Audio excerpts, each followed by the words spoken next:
Welcome to Positive Talk Radio. Our goal is simple: to explore evolving ideas one conversation at a time. So, stay with us as right now we present.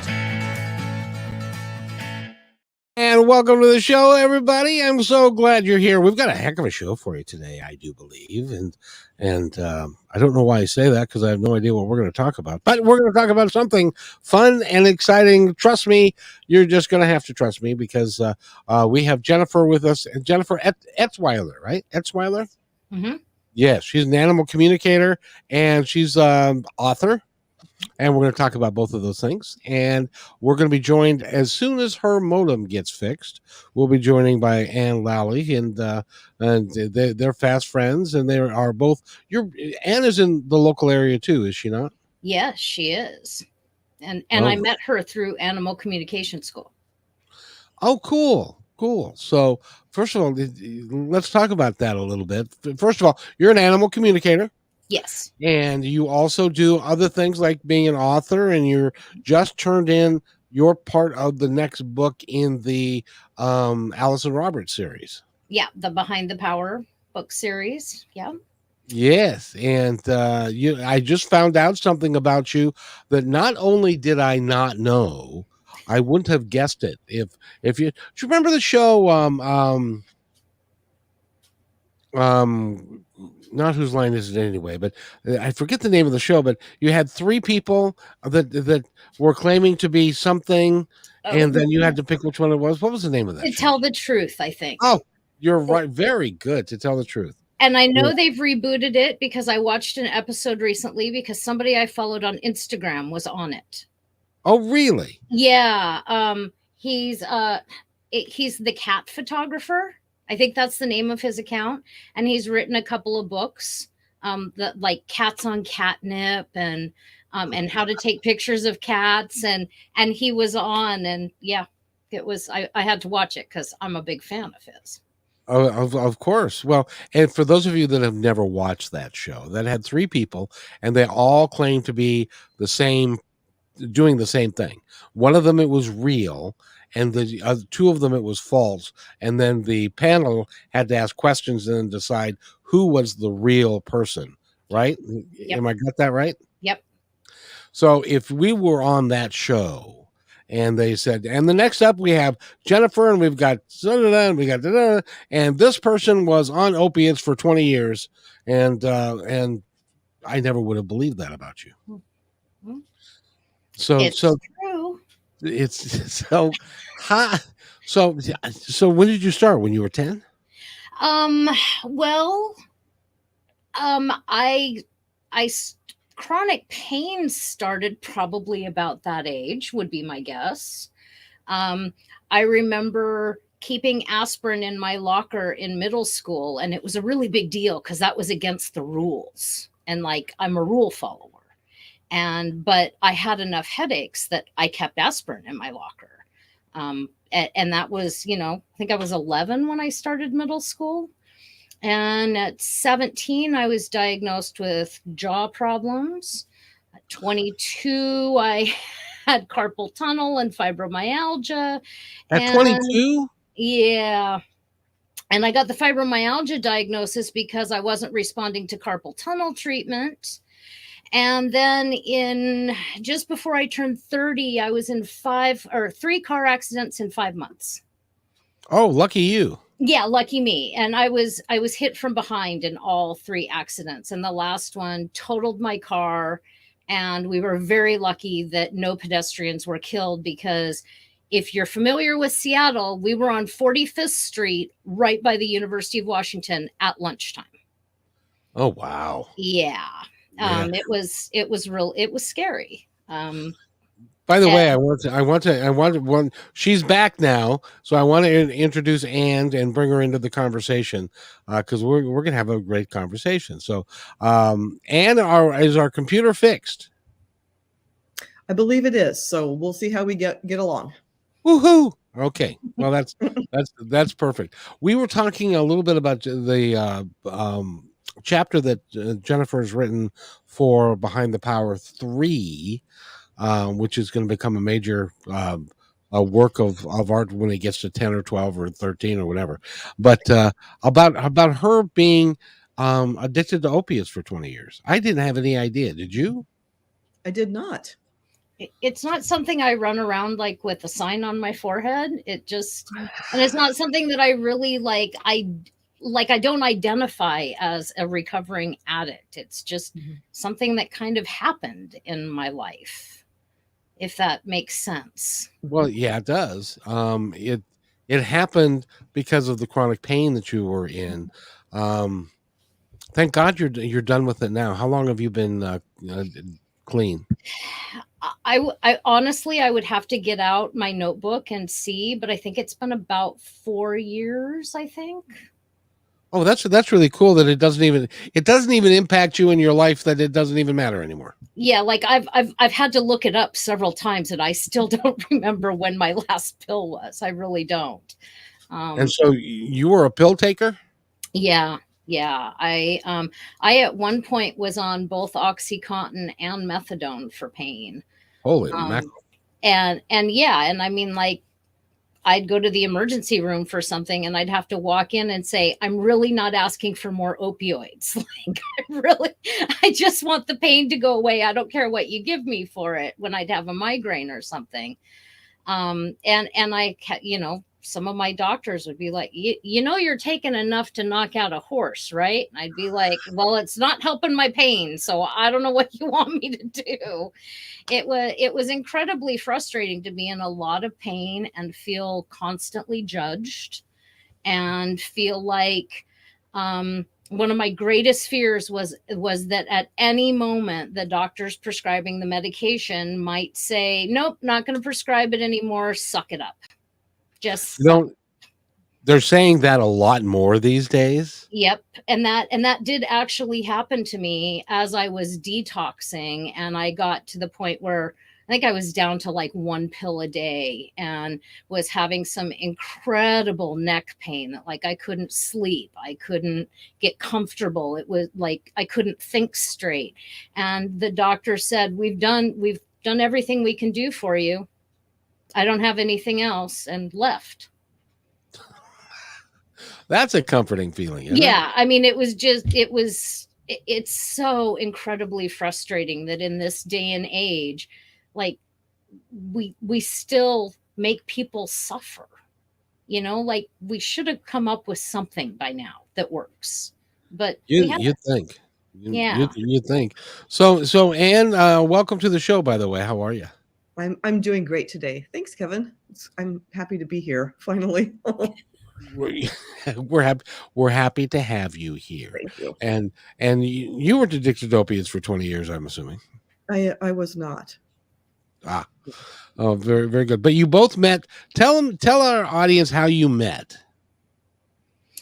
So the first time I met Anne was, I think, like my 3rd class in animal communication school, and she was the teacher that day. And we got to talk to, it might have been like our 5th class, because I remember we got through her living animal and talked to them, and it was a small class, and we finished early, and she went, well, I have a crossed over pet we can talk to. And we had to call the big teacher and make sure it was okay. And then we all got to talk to her crossed over pet. And I think that was one of the only ones that I got to talk to in animal communication school that was crossed over. And so, Anne, this is your pet? Yes, it was a dog of mine that had died. Oh, how long? I'm sorry. Well, it's an opera. The tragedy of this dog is an opera libretto. I don't like she is the reason I became an animal communicator, because I knew that there was something that could be done to help her that I wasn't able to do. She was extremely highly strung and very anxious, and I couldn't leave her alone. So for 5 years, she rode around in the car with me everywhere, or she went to dog daycare. And I finally a friend of mine was like, this isn't normal, right? I don't care. I don't know what I'm supposed to do. Right. So, I was about to ready to put her on Prozac or some sort of dog tranquilizer, and she ran away and got hit by a car. And it's a much more complicated story than that. But it was on I-5 at 4 o'clock on a Friday afternoon. Yeah. Ooh. Yeah. She was hit by not one, but two cars. Oh, But she lived long enough for me to go and say goodbye at the Linwood Animal Emergency Hospital. So that was a good closure for both of us, I think. Did they have to put her down? Oh yeah, she was still lucid enough that she had broken her back. She had a broken back, and so they were like, well, we could try to fix her, and I mean, like envisioning her around on wheels, and it was going to be super expensive. And looking back on it, I believe she was sick and that she actually took her life. If it doesn't sound too sort of boastful, I don't know quite the word I'm looking for, but I really feel like if she knew that if I had found out that she was sick with cancer or something like that, that I would go ahead and spend all of my money to make her better, and she didn't want me to do that, so she just decided to end it. Dead. But I gotta ask you both, because of the work you've done with animals and communication with animals. They view life and death a whole different way than we do, don't they? Absolutely. Yeah, for sure. And they feel well, let me ask you, how do they feel about death? Very matter of fact. Mhm. Has been my experience. It's just part of the living experience. And I think I probably talked the most about it with my cat, Miss Kitty, who passed a few years ago. And she knew long before she was even sick. She knew that she'd been here before. She was going to be here again. It would, it's like, it's just transitioning to the next phase in soul existence, kind of. And Miss Kitty was a very matter of fact kind of person anyway. Like, I've never heard an animal cuss so much. She cussed a lot, but she was very matter of fact about things, and just couldn't figure out why I had anxiety over things, and would I please just calm down? It's not a big deal, Jennifer. I'm gonna die, and like, yeah. Well, it's interesting because this is going to be a day on Positive Talk where the show I'm doing after you on KKNW, there is a gentleman who's written the book called Tyson's Gift, and it's about his the death of his 8-pound canine that was a little I think it was a dachshund or a dachshund mix, and it changed his life when that dog passed away. And he firmly believes that the next dog that he has that mysteriously showed up in his life. Oh, you're nodding your head, and I haven't even asked a question yet. But he firmly believes that dog has the same soul as Tyson did. And you're nodding again. So is that possible? Oh, absolutely. Yeah. Miss Kitty, when I got to the point where I was hearing things better, I'd be doing something really random, like scooping the cat box, and I'd hear, so I was this other pet that you had when you were a child, and I was this pet that you had, and I was this, and she went through the list of pets I couldn't even remember the names of that she had been in my life. She'd been a couple of my hamsters. She'd been a rabbit. She'd been a dog. She'd been a cat. She'd been so many things. And my cat that I have right now, Atticus, I've known for several years he was coming, and I know which soul he is. He's a cat that's been with my mom's family since she was a child. And So yeah, he just keeps coming back. Yeah. So what type of animal did Miss Kitty like being the most? Was it a hamster? Was it a rabbit or a cat or a dog? I don't think she had a preference. Um, her she liked the experience of being all different animals and just getting to try out different things, and she liked being what I needed too. So at different points in my life, like I was interested in pet rabbits, so she showed up as a pet rabbit. When I was a young child, and you get a hamster or whatever for kids, like she was a couple of my hamsters. She was a cat for the longest of anything, for 18 years, because I had the space for her, like the emotional space for her to stay that long and to take in the lessons she was trying to help me with. So what happens to pets when they go to the other side? Have anybody talked about, any of your folks that have passed talked about that? I will say, so some of them just hang out and like figure out what's going on behind the scenes and meet up with people that have passed that they've been attached to, or other animals that they've been attached to. So they'll meet them in the other realms and have a good time and decide what to do next. I want to say the other thing I want to say is that animals can also like revisit people through lifetimes. So you can have a lifetime with an animal that was a pony, and it comes back in this lifetime and it's a dog. That's really interesting. And they do that because they're attached.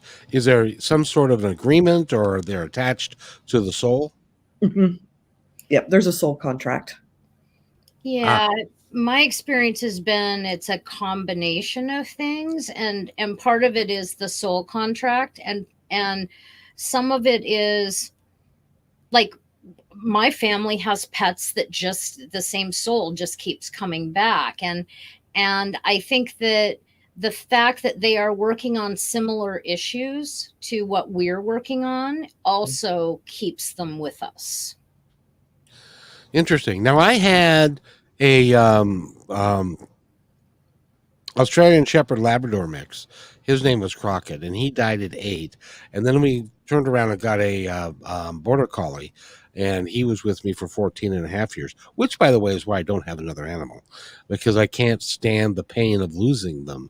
They're so important to me. And now I'm a little bit longer in the tooth, and I don't want them to survive me, because I want to be able to take care of them. But do you think when somebody comes to you guys, and they say, these two animals seem like they're the same one, are you able to confirm that for them in the work that you do?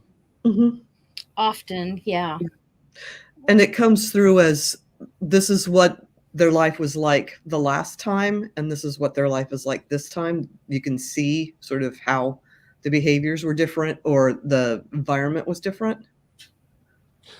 But they react the same way, and they're Jennifer, I got to ask you, because you said earlier something that piqued my interest, and that was, you said, when I learned to hear them better. Describe that process. What's that all about? Well, interestingly, it started while I was still on opioids. And nobody believed you because you were on opioids. Well, I'd known about animal communicators for a really long time and was very interested. And I'd taken weekend classes here and there. But while I was still on opioids, I started talking to someone kind of as a coach that happened to be an animal communicator. And we talked almost every week for 3 years. And she taught me some of Kevin, that my coach specializes in cognitive behavioral techniques. Right. And she taught me some of the earliest cognitive behavioral techniques that I learned. This person did. And so the more right. You can say her name. well, Allison, my coach that teaches it now, but this is someone, this was someone else. several years ago. that was, her name was Joy, and she has passed, but she was an animal communicator that lived in this area. And she started teaching me some very basic cognitive behavioral techniques. And so the more I worked on, like, the difference between that's a thought and that's a feeling and that's a thought and that's my intuition, and the more I just worked on my own crap, the clearer I got. And it just kind of happened organically that I could hear better, as the more I worked on things. And by the way, Beth, who has joined us, says, I agree with that completely, Jennifer. And our present earthly pets come to us to work out similar issues just like we are. So, by the way, is that a technical issue or a technical term, working out my crap? It might be, like, enough people use it. Like, I mean, it's just such a good all-encompassing explains, you're working out the stuff. And the more you work on it, the more you realize how much of the thoughts that you think they're not true. Like, so many of the thoughts we think aren't true, but we believe them because we haven't been taught otherwise. So, like, we start realizing that what we think is crap. So yeah, I guess see. it's technical. Yes, indeed. Well, it's interesting. I'd like to broaden this out just a little bit because I know we're talking about animals, but animals and us are very close. Now, our souls are different. Is that correct? Where an animal soul is a different than a human soul, or is it possible that you have your current boyfriend used to be your cat? Well, I've always liked cats way better than any boyfriend I've had. So I don't know if I'd go that far. um, I don't have a definitive answer for that. I have heard more than one theory, and they both make sense to me. And I haven't had anyone confirm them one way or the other. I agree that there's that Buddhist, I think, idea that you don't go backwards, right? You progress through layers of consciousness. I would actually, and you always have people saying, when I come back, I'm going to come back as a cat because I want that kind of a life, right? I don't want to have to go to work and wrestle with my mind and all of the things that humans do, rather than just laying around and being cuddled and getting to go out and maybe hunt a little bit and just kind of living the life. So that's, like I said, I agree that it's inconclusive. I know that Gary Zukav, who wrote Seed of the Soul, says that all animals go back into like cat consciousness, Right? Or dog consciousness or whatever. And I would say the thing that argues against that is the reappearance of that particular soul right back with the people over lifetimes or within a lifetime. And in some of the other works that are out there, like Dr. Michael Newton, he'll say that their souls are compatible, but they're different. Their makeup is a little bit different. They're not as complex of a soul as a human soul is, but they do that by design, and it's designed to be your animal rather than to be. And there are, I know what you're talking about with Gary, because he'll say that like the soul of a cow, that's a universal consciousness rather than an individual consciousness, and that's why they, as a species, have said, okay, well, if you want to eat me, that's fine, because that's what they're here to do in support of humans. I don't know whether any of that's right or not. Yeah. And I do know people that have talked to, like, all cat consciousness or all spider consciousness or all rat consciousness. And trust me, interesting conversations, all. But but I think a lot of it is up to the individual soul. Like going back to my two cats that I've been talking about, Miss Kitty liked to come back as whatever. She liked the experience of being different things. Now, Atticus, like he, every incarnation, he has been a male cat. And I was telling a friend that one day, and my friend said, "Really? Always a male cat?" And this was before Atticus had incarnated, and I heard this voice in my head so clearly go, "Ew, why would I want to be anything else? Ew." so I think a lot of it, I think just like I mean, I believe that when humans incarnate, we make certain agreements about what we want to learn and who we're going to be with, and I believe that animals do the same thing. Do I have any proof? Not really. It's just my belief. Well, but that's one of those things when you're dealing with what you guys deal with, which is animal communication. There are lots of folks who don't believe animals, as an example, even have a soul. Are you? Please let's not go there. Oh, why not? Did I just scare you? Well, not scare me, no, but I have never ever believed that, and I will not throw fists, but I will fight hard with anyone that argues otherwise to my face. Well, I just don't believe that they don't have souls. I think that I think that we, being humans as a species, we have neglected the fact that they're a lot smarter than we give them credit for. Oh yeah, they're way aware of what's going on.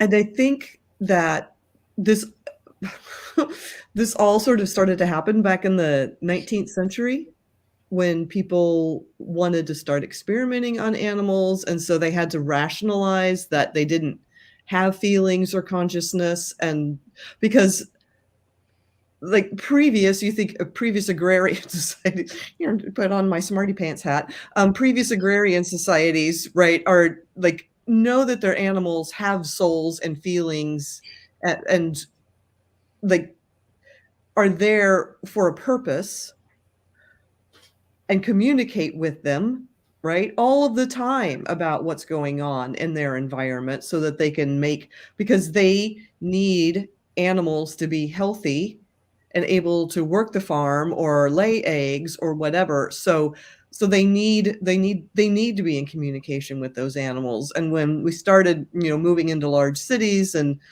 having, doing experiments on animals, like I said, then they like the origin of the species kind of helped lead them into, okay, well, they don't really have consciousness, and we can go ahead and do these awful experiments, which are still being done on animals, and it's fine. They don't have consciousness. They don't have a soul. They don't have feelings. I learned firsthand. I used to be in the food service business, and one of the things that we would do as training was we would take our group of salesmen and stuff, and we'd take them to various places. One of them happened to be a slaughterhouse, and so there was a ramp that would go to a kill point, and then in turn each animal was killed, and they used a 22 bullet that went into a steel rod that would penetrate their brain, and they would drop like a stone. Well, I was watching the cow, not the cow that was next in line, but the cow that was in line behind that. And you would think that they weren't very smart, and that they weren't aware of what was going on, that they would just be sitting there, okay, well, fine, what's happening next? That cow, you could see in his eyes, was terror stricken. And then of course he was second in line, and then he was killed. But it was like I could see it in his eyes. When you see them when it is so terror stricken, and it actually permeates the meat and all sorts of things when when Yes. a cow is put down that way. Yes. So I learned from that point that they all have a soul, and they all have a purpose, and they have a life. Yeah. And it would do I know, I eat meat, right? It was something that it was really hard for me to come to terms with. Like, after 30 years, I was finally like, my body is just not functioning as it should be, without eating meat. So I had to really come to terms with it. And what I have heard very intelligent people say, and I believe this, is first of all, we have to do better by our animals, right? They deserve a better system, right? So Temple Grandin created the squeeze machines, right, that would help calm animals down. Like, she's autistic, and so she was all about sort of how to help animals be calmer as they were going to this slaughter. But the way they're raised on feedlots and all of that. But what I had to eventually come to terms with was, people who care about animals should actually buy meat from people who care about animals, right? So that you reinforce that system rather than a system that just puts them on a feedlot and just treats them like cattle. Sorry, for lack of a better way to put it. That that's a better system, and supporting a humane system helps change the paradigm. I agree with you, and we are, by nature, we're designed to eat meat and we're vegetables, and to have a well balanced meal and a well balanced diet, and that's part of the everything of why we're here and how our bodies work and all that kind of stuff. So when somebody, first of all, if you're a vegan, I don't know how you eat the bread. I have no idea how that happens. Have you ever had vegan bread? Maybe. It's like a bread. I do gluten-free bread, and often they cross over. Oh yeah, that would be. But I will say that the breads have gotten so much better in the last few years than they Oh, good. used. I'll have to try them again then. Yeah, like there are some breads you can actually eat right out of the bag, which never used to be the case. When I went gluten-free, it was like you bought the bread, you brought it home, you toasted it, and you put like butter or coconut oil on it to soften it up so you could eat it. But it was so dry out of the bag that you had to toast it and butter it in order to be able to swallow it. Yeah, yes, indeed. And speaking of which, being a vegan, I think is not as good for you as if you have a well balanced diet. But that's just me. And you're the one you're the bright one here among us. So give us your thoughts. So I think some people can thrive being vegans. I follow a couple of raw vegans on YouTube. Holy crap, those people are so healthy, right? And then at the same time, I follow people who pretty much just eat beef all day long, and holy crap, they're really healthy too, right? So I think you have to find what works for you. And I was one of those people, like, if I was eating vegan, I would come home from work in the afternoon and I was ready to eat the wallpaper off the walls. I was so hungry, right? My brain was just not functional, and I was like, it was beyond hangry. And then, so once I added some animal protein to my diet, it was like everything calmed down. I don't, I like, I want people to know I've been all of the things. Like, I have compassion for all the different ways that people have to like address nourishing themselves. It's a really, really hard thing to do in this day and age with all the different mixed messages. Well, yeah, and with even so, and I know you guys are animal communicators and stuff, and but there are all the animals at one point or another used to be that were wild animals. They would get eaten by other animals, and that's kind of the way nature operates and the way it works. And so it's kind of okay, isn't it? Yeah. Yeah, I mean, I think we all have to make our own decision on it. And I remember the first time that I asked one of my mentors about that in animal communication. Um, eh, Her answer has stuck with me and has helped explain a lot of things that I've had conundrums about. And what she explained was that there is, in every interaction, no matter who is on the two sides, there is an exchange of energy.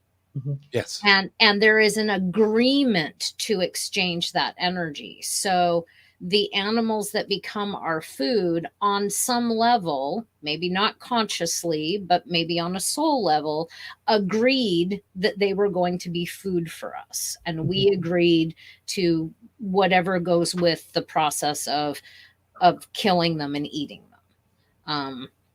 So Yeah. so yeah, I mean, that has helped explain a lot of things that I've had questions about for me. And one of the first ones was, how does anyone talk to animals and eat them? And and that was how she explained it to me. And this, I mean, this was like really early on when I was very first doing animal communication. So yeah, that explanation helped me a lot. So I got to ask you both. Let's start with Anne. What got you into being a teacher of animal communication? What got you into all of that? So like it's starting with animal communication itself, or the teaching part of it? Well, because well, I don't know which came first, the chicken or the egg. So I adopted. I'll tell you how I began to understand that I could talk to animals. I adopted a dog when I lived in a different city, and she was 5 months old. And at the pound, she had been returned, obviously, and her name was Brownie. And they're like, no, it's not. Like this dog's name is not going to be Brownie. So I decided to call her Zoe because I really like that name for an animal. And every time I called her Zoe, I heard the name Sasha. And so I just started calling. I mean, it took me a while because I'm slow sometimes. As I started calling her Sasha, that was the end of it. And I didn't really ever talk to her again. But that experience, then when I had this very highly anxious dog, I did actually have someone come and do a soul retrieval on this highly anxious dog that committed suicide. That sounds preposterous, but it really is. That is what happened. And actually someone confirmed that another intuitive that I value highly confirmed that for me, that's what had happened. But so having this soul retrieval on this dog, he was able to, his name was John. John was able to tell me like why this dog was so anxious. And so me understanding the origins of the anxiety in that dog helped me work with her to calm her anxiety down. If I had been taking classes and understood like all of the different healing modalities I could have done, we could have gone so much further. But we made some progress with just that soul retrieval. So describe what soul retrieval is. Right. So this person, a shamanic practitioner, will take a journey for a being to find out where there was soul loss. So if someone has been in a car, I've done them for people. If someone has been in a car accident, like that part of your soul is just like, you know what, I'm going to go sit over here until things are safer. And then, and sometimes it never comes back. So you need to travel the astral realms to go get this soul piece back so that the person can be more whole, or the dog or the cat or whatever can be more whole. That's really interesting because I haven't heard that before. Okay. Yeah. And I've heard a bunch of stuff, but that's okay. So you were able to. She was able to reunite the soul so that the cat was more grounded and was better off, or the dog. Mm-hmm. Oh, yes. And the other thing that it helped me understand is like, because this dog had been stolen out of a backyard and put in a box. And so, right. So, and then was taken to an apartment complex that was very chaotic. And so that helped me understand why every time we went out into the hallway of my apartment complex, she was freaking out, right? It was like, because now I understood that was a trigger for her, right? I don't put it, but that was what was happening with her. Yeah, my son just got a border collie, and do either of you know about the about a border collie My sister has them. Mhm. and how dedicated they are and how hardworking they are, and but they also are very sensitive.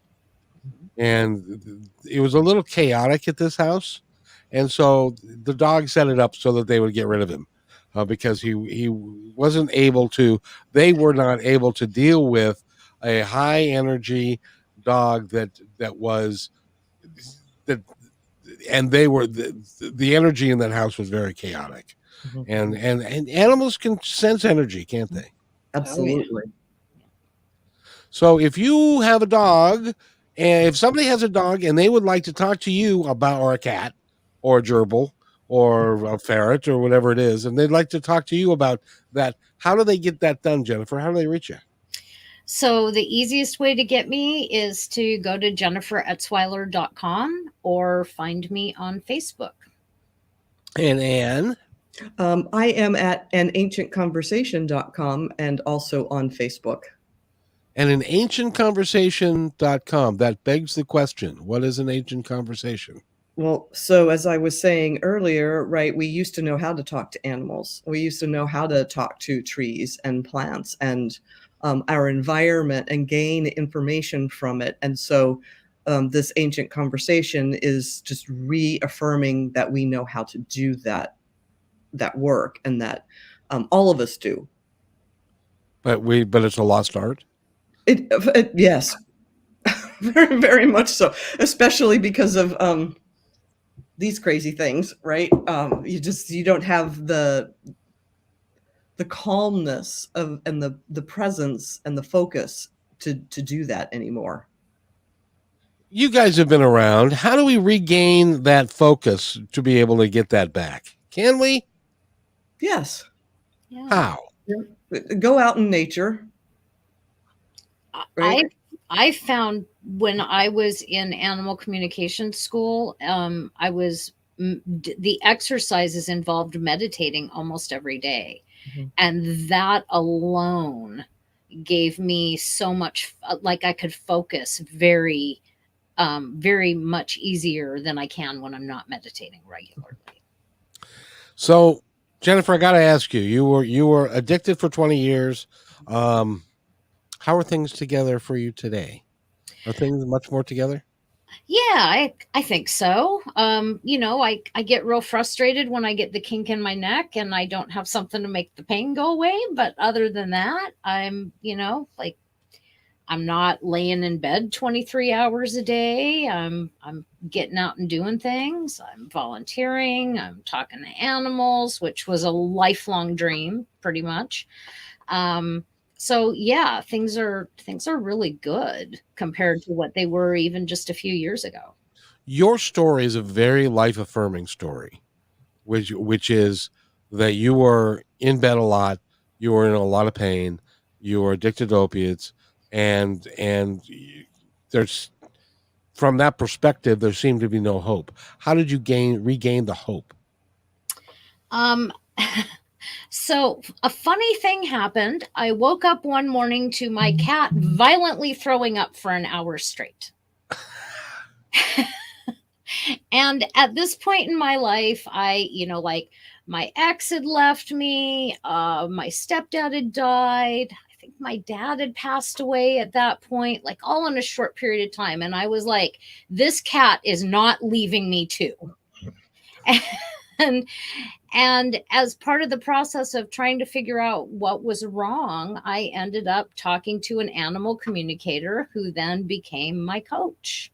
And she was, we talked every week. She started teaching me cognitive behavioral techniques. She got me through she literally was like on speed dial while I was going through the detox process, especially early on. And like, how do I deal with this pain? What do I think about? Because when you're in pain, like, at least I tended to focus on whatever hurt the most, and oh God, it's just going to keep getting worse. And so she taught me, like, no, when you're thinking that, think this instead, focus on this other thing instead. And it was a slow process, but that, she got me through that. And then when the next opportunity came along, I was ready for it. And when the next opportunity came along, I was ready for that. And I won't say it hasn't been work, but like, it does, in retrospect, it does feel like it was way too easy sometimes. I don't. No, I don't think that's possible. It's supposed to be easy. Maybe. I mean, but you don't really hear about people getting off opioids easily. And Well, it, no. like, it took a long time because I was on such high doses. The doctors tapered me slowly, but I was very careful about, when one doctor retired, choosing one that I felt comfortable and safe with. Well, That I didn't feel like they were going to rip the rug out from under me. And that safety, that feeling of safety, makes a big difference in how willing you are to move forward. well, thank goodness that you decided to get out of that rather than going on the street and buying fentanyl laced stuff and all of that. Because there's 100,000 people a year dying in this country from opiates. Yep. Which is terrible. And so, Anne, how did you come to be where you are today? Oh,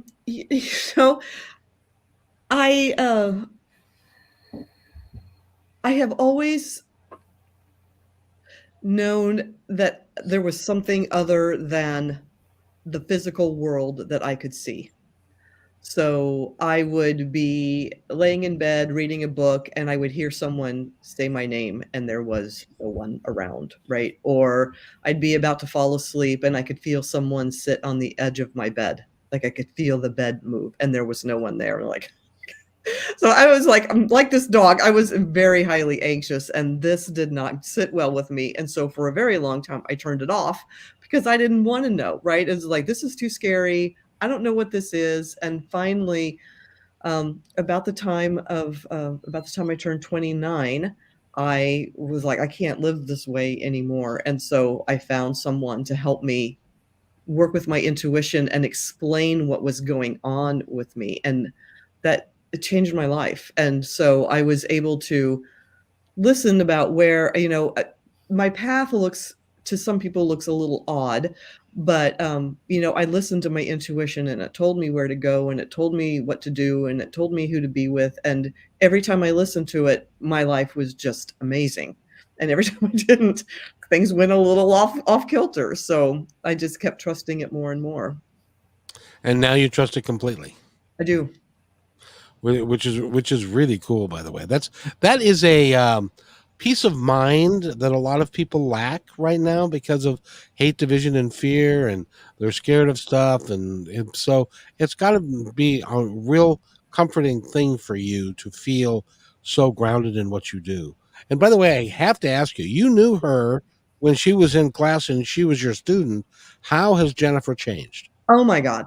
Like it is night and day. I know because I think it was like she wasn't even part of what is called the big program. It was like the initial animal communication thing. And so I talked to the main teacher and I said, is this person signing up for the main animal communication program? Because she really needs to. And she was like, we're talking about it. I think she's going to. And I'm like, no, she really needs to. So that didn't happen with everyone that I was teaching, but it happened with a few people. And so I was like, yeah, you need to convince her to get into that program. And where's the school at? Where's it held? It's actually mostly online, but yeah. So you can learn about things online and you can obviously you can do anything online these days. Yeah. So let me ask the two of you. We've got just a few minutes left, but I would be remiss if I didn't have the opportunity to ask my Wesley, who passed away, and it was a lovely passing, because at least I thought it was, because we had somebody come to the house, and he was lying on his favorite pillow, and he passed away. But can either of you get a sense of him at all? Is this the same dog that you've asked me about before? Yes. Okay. Please don't hate me. He says, please stop asking. And when you stop asking, he will show up. When you when you stop worrying about it, he will come back. In other words, shut up. Well, I mean, it does give us something to talk about when I'm on your show. But yeah, he's like, stop asking so I can come back. So now there are two dogs that were my favorites in my life. Then Crockett was one, and he was prior to Wesley. And and I get the feeling like they know each other or knew each other, because my dad loved both of those dogs as well, and he's on the other side. So, Mm-hmm. and I've been told that my dad has a couple of dogs with him. Mm-hmm. Were they alive at the same time? No, one passed away, and then the other one was a puppy. And It then we went feels and got the almost puppy. like they're the same soul. That could very well be, because we lost Crockett. He had cancer, and then we a month or so later got Wesley. And they're both kind of the same breed, but they were both really, really, really good dogs. Mm-hmm. So I'll stop asking. But could you ask him? Could you ask him, what does he want to come back as? Because I can't decide what kind of dog to get. You will know when you meet him. Okay. And I'll give you an example of this. So Atticus used to be Oyster, and he was a gray tabby cat when he was Oyster. And a few years ago, he started telling me he was going to come back as a ginger cat. And he just a couple times a year, I just hear keep your eye out for ginger cat. I'm coming back. And I think probably about 3 years of that. And then when after Miss Kitty died, it took me a while. When I started looking at cats, one of the one that jumped off the internet at me was an orange cat. And I took one look at the picture, and I couldn't get an appointment with the shelter. And I was like, this is my cat. What am I going to do? And I finally said, if this is supposed to be my cat, he will still be there. And when I finally got an appointment with the shelter, I walked in and went, do you still have him? And she went, he's the last cat here today. No one has adopted him. And I was like, okay, that I don't even need to see him. I'm taking him home. So you start getting the messages, even if you're not listening real clearly, they kind of seep in, and you'll know when you meet him. So, Anne, you were laughing. What were you laughing at? What was I? I think I was laughing at. I don't even remember now. There's been so much I'm sorry, I can't remember. Oh, that's quite all right. It must have been funny because you were laughing pretty good. Yeah. Let's see. Megan says hello, and Megan says animal communication is so fascinating. Jennifer has talked to all of our animals, so she's your friends, apparently. Yeah. Yeah, and she has some fascinating animals in her family. Well, that's really cool. Unfortunately, I've got to run, but Jennifer's going to be on the show on Friday at noon on KKNW. I'm going to make her as comfortable as possible. We'll get you your favorite blanket, and you can be next to your computer, and you don't feel like but we will take calls. So if you want to talk to Jennifer, you can do that. And Anne, I sense that you're not feeling as well right now as you could be, and you might be sick on Friday. So if your employer asks, that's I'm okay with that. So, ladies, anything either of you would like to say before we wrap it up? I feel really complete. Oh, okay. I would say if you're at all interested in being a calmer, happier person, listening to your intuition, you can't go wrong. And either one of us would be happy to help with that if you want to talk about it. Really cool. I think following your intuition is really a spot on piece of advice. So thank you both for being here, and Lally and Jennifer Etzwiler, whatever your name is. It's great to have you here. So, Thanks, Kevin. It's fun to be here. thank you guys, and we'll see you on Friday, Jennifer. Yes, and sir. we'll kidnap Anne at the same time, maybe. So hang out. I'll be right there. Hey, thanks for enjoying this episode all the way to the end. Please give us a like and subscribe to this channel. This has been a production of PositiveTalkRadio.net. Please visit our website, oddly named PositiveTalkRadio.net, for more details about us and our mission, which is to provide great positive programming designed to inspire us all. I'm Kevin McDonald, and I'm proud of these shows, and I truly hope that you'll like them and share them with friends and family. So on behalf of our entire team, remember, be kind to one another, because each other's all we got.